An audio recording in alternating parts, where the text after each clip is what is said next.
This is FNN, where we give facts, not nonsense. Okay, so welcome to the FNN Feed. I'm glad you've joined us, and today we have our first major storyline.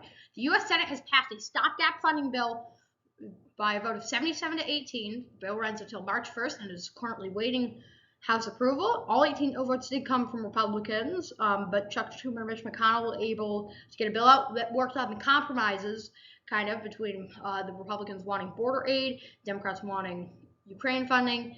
So that is still in the works, so we'll wait for House approval. Biden is expected to sign the bill, considering that mostly came out. Mike Johnson is really unclear about whether he's going to do it. The Republicans may want to throw this thing into a government shutdown for all we know, considering how complicated politics is these days.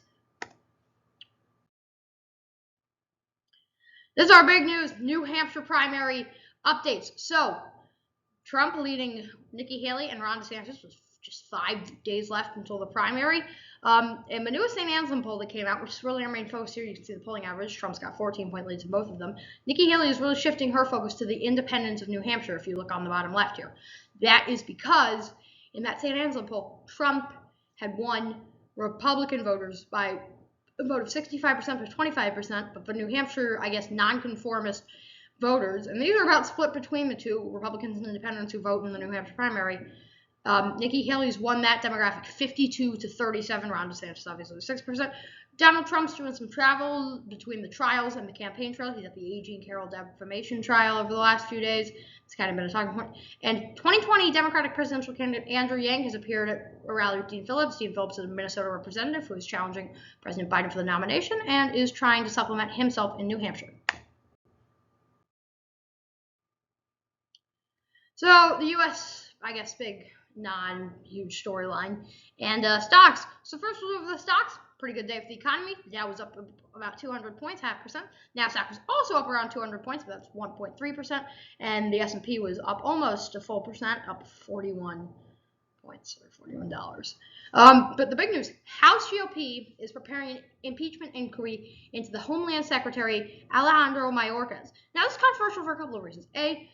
The House GOP is doing this for one reason. They don't think the situation at the southern border has been handled quite well. That's up for debate.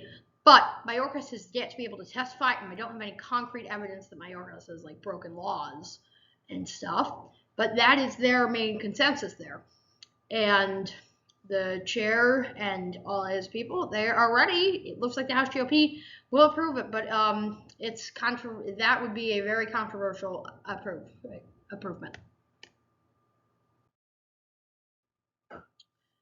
So tonight, the Australian Open continues. This is a big tennis tournament, for those of you that don't know. I've put together a list of 5 third-round matches.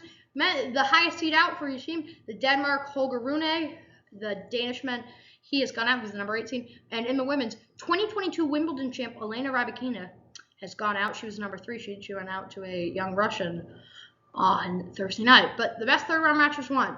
Amanda Asimova versus Paula Badosa. You may ask, why is this so important? There are 2 seeds ranked well out of the top 25.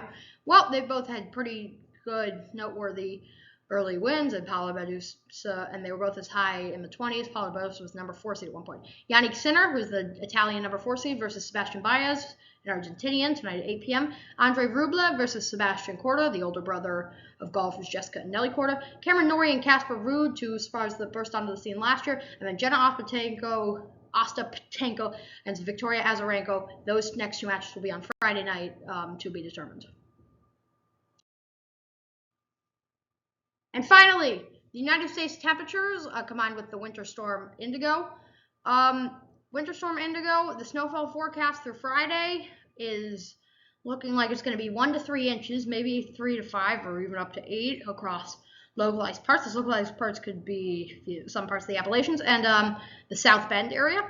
But that's kind of what it's looking like, and the Ohio Valley. 1 to 3 inches is going to be widespread throughout the Northeast, including many of the cities such as New York, Philadelphia, Baltimore, and Washington that just broke their snow droughts. There's this calculator that's saying that I have a 62% chance of school being canceled tomorrow, so that's kind of cool. U.S. high temperatures, they were very cold. This Arctic blast is kind of just sitting there. It's looking to be cleared out quite soon, but temperatures down in even near freezing in Memphis, cold in Chicago up in the Northeast. 3 at the international fall sign. And if you look up at the graphic on the top right of the screen, it is the February to April temperature graphic, and it's looking like it could be warm as we shift to a La Nina. It could be a lot warmer at that time of year. This has been the FNN feed for Thursday, January 18th. Thank you for watching.